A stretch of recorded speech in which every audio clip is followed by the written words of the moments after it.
నమస్కారం. నేను మీ Phani Bhaskar, Dilsukhnagar, Hyderabad. Welcome to Pasumarthi జ్యోతిష్యాలయం.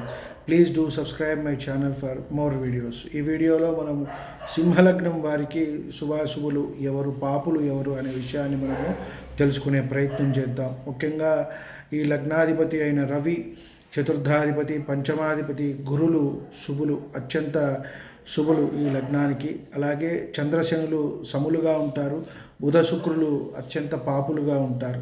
ఇక్కడ మనకి వచ్చేటప్పటికి ఇక్కడ వ్యయాధిపత్యం చేత, ద్వితీయాధిపత్యం చేత ఒకరికి ఒకళ్ళు సమత్వాన్ని అనేది పొందుతారు. ఇక్కడ కర్కాటకానికి రవి, అలాగే సింహానికి చంద్రుడు. కాబట్టి వీరిద్దరికీ అష్టమాధిపత్య దోషము, అలాగే ఇక్కడ శత్రుత్వం అనేది వీరికి లేదు.